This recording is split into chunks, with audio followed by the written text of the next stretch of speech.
مشاهدينا، ما زالت قضية التجلي، ظهور السيدة مريم العذراء تهيمن على الساحة، هي حديث الناس جميعا، ما بين مشكك إلى حد التهوين بالنون ومؤكد إلى حد التهويل باللام. الجديد في هذه الحلقة أن كاتبا وناشطا قبطيا يقول أن الشيطان هو الذي ظهر، وأنه يستند في ذلك إلى الإنجيل نفسه، وأنه مستعد لمواجهة الجميع. الدكتور حنين عبد المسيح، شماس وواعظ سابق في الكنيسة الأرثوذكسية، باحث في الكتاب المقدس. أهلا بيك. أهلا بحضرتك. ومعايا أيضا في مواجهته القس يسطس كامل، كاهن كنيسة العذراء والملاك بالوراء. أهلا بيك. أهلا بحضرتك.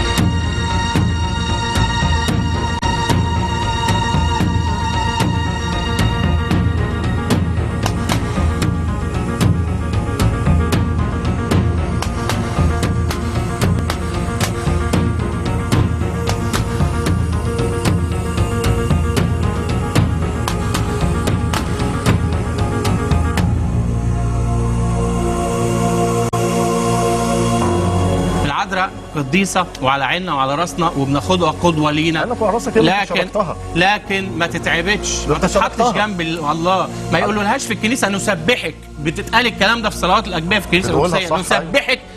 نحن لا نؤله العذراء. طب الحب إلى حد التأليه لا مش خطأ؟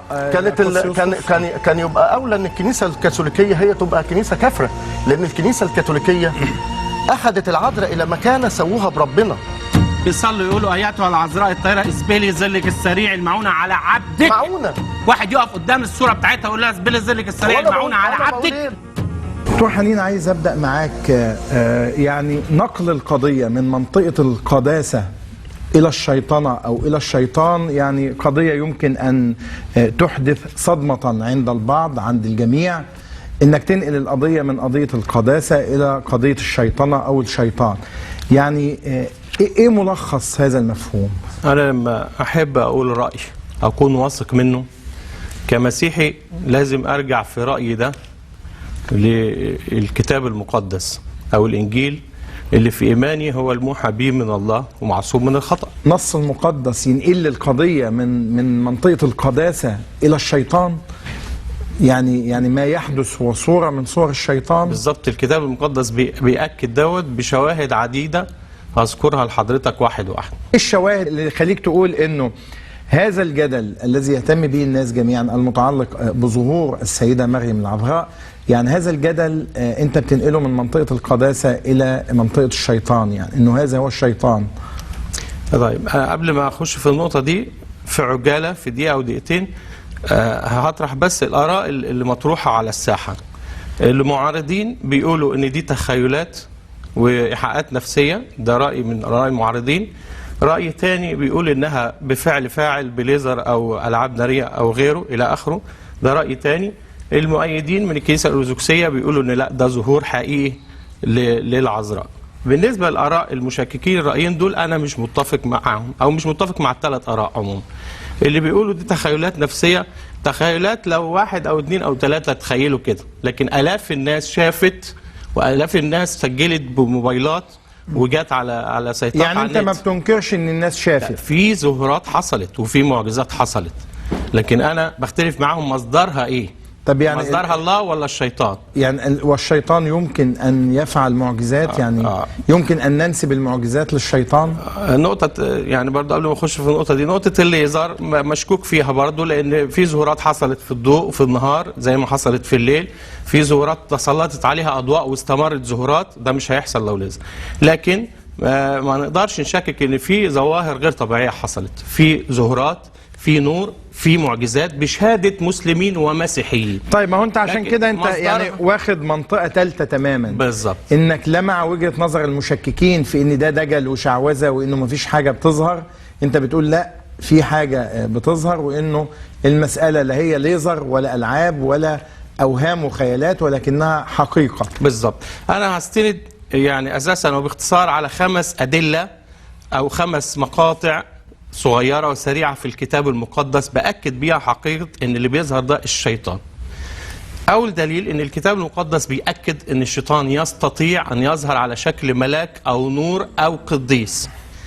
في رسالة بولس الرسول لكورنثوس الثانية الإصحاح 11 بيقول إن لا عجب لأن الشيطان يغير شكله إلى شبه ملاك نور، يعني ممكن يظهر على شكل نور زي اللي ظهر بالظبط ومتسجل على لو عاوز حضرتك تسجل ملاحظات يعني لأنه هذا الكلام هيحتاج من حضرتك لتفنيد نرد عليه لكل نقطة يعني. أنا هكمل. فالكتاب بيقول إن الشيطان يقدر يظهر على شكل نور، واللي ظهر فعلا في ظهور الأوراق في كل التسجيلات كله على شكل نور على شكل جسم إنسان أو إنسانة، ونور على الصليبين. الكتاب بيقول ان ابليس يقدر يعمل كده.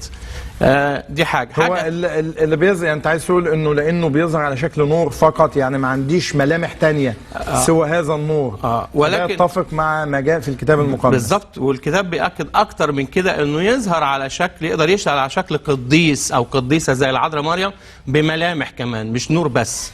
وفي قصه في الكتاب المقدس بتأكد دوت في العهد القديم في سفر صمويل الأول في إصحاح 28. والكنيسة الأرثوذكسية وقيادتها وشعبها مش عايزين يقبلوا حق الإنجيل، وبيمشوا ورا الضلال اللي بيضللوهم بيه قيادات الكنيسة، وبيخليهم يعبدوا العذراء في الكنيسة ويعبدوا القديسين. فعشان كده الله بيسيب الشيطان يضللهم أكتر وأكتر. الكتاب واضح بيقول من أجل ذلك سيرسل إليهم الله عمل الضلال لكي يصدقوا الكذب، لكي يدان جميع الذين لم يصدقوا الحق بل سروا بالاسم. كلام الانجيل واضح، مش عايزين يقبلوا الحق اللي كتبنا لها عنه. ده رابع كتاب ليا اللي هو تحت الطبع عن تأليه العذراء في الكنيسه الارثوذكسيه وعبادتها. رابع كتاب ليا في نقد الضلالات اللي موجوده في الكنيسه يعني انت عايز تقول انه يعني الله سبحانه وتعالى يمكن ان يعاقب البشر على تأليه السيده العذراء فيطلعها لهم في شكل شيطان ويجعلهم يصدقون ذلك. يعني الكتاب بيأكد كده. ممكن نرد بس عشان انا شايف القس بسطس مش مستحمل. يعني هو طبعا عايز يفند. انا كده قلت طب خلينا عشان ما تتوهش المساله. عشان نرد بس يعني. خلينا وبعدين انت عندك لسه نقطتين. انت قلت 5، انت قلت 3، يبقى يتبقى نقطتين فقط. اتفضل. اولا انا حضرتك قلت في الاول ان ده اسمه الاستاذ حنين عبد المسيح، شماس وخادم سابقا. ونشكر الله ان هو كان سابقا، لان مش ممكن حد من ولاد الكنيسه يعمل اللي بيعمله الاستاذ. انا متاسف. بالنسبه للادله اللي هو يعني ما هو بس مش عايزين نكفره. لا ما بنكفرش. لا عمر الكنيسه مش عايزين ننزع عنه مسيحياته. لا عمر الكنيسه ما عملت كده. حتى ايام الهراطقه اللي قاموا قدام الكنيسه لم تكفرهم الكنيسه. حتى الهراطقه. يعني انت سعادتك بس بانه مش موجود داخل الكنيسه الان. انت شايف كويس ان هو مش موجود داخل الكنيسه، يعني الحمد لله نشكر ربنا. ثانيا كل الكتب اللي نزل لها الاخ اطلعنا عليها وشفناها. هو الاخ بيدور حول دائره الشيطان. ده الاخ في كل كتاباته بيقول يا جماعه انسوا ربنا ومجدوا الشيطان بصراحه. هو قال كده يا قاسم. لا اقرا حضرتك احنا قرينا الكتب ورجعناها. الكتب بتاعته يعني هو بيدعو لعباده الشيطان. لا انا ما بقولش كده. الكتب بتاعته مركزه حوالين الشيطان. احنا بنعبد الشيطان، احنا بنأله الشيطان، القديسين دول شياطين. ده في نقد الكنيسه. في نقد الكنيسه. انما هو لا يدعو. طلع الكنيسه بتاعتنا، ادخلها من كنيسه القداسه الى كنيسه عبده الشيطان. ونقول له عمر الكتاب المقدس ما قال كده. بالنسبه للحاجات اللي هو بيقول عليها، خلينا نتعامل معاه بشكل عملي ومنهجي. يعني نتكلم معاه. انا عايز اساله سؤال، هل انت جيت عندنا الكنيسه شفت الظهورات؟ انت ذهبت الى الكنيسه وشاهدت ظهور السيده مريم؟ انا ارفض ان انا اجري ورا حاجه زي كده. ادي اول حاجه احنا عايزين نساله فيها. اولا ما شافش، احنا شفنا. انا ما بنكرش الظهورات. معلش عشان يقول لي ما شفتش.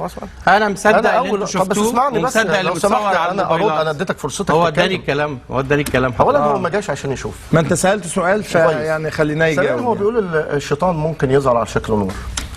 من طبيعه الشيطان ان الشيطان يفرق، لكن من طبيعه السماء تجمع. ولذلك السيد المسيح قال من ليس له معنى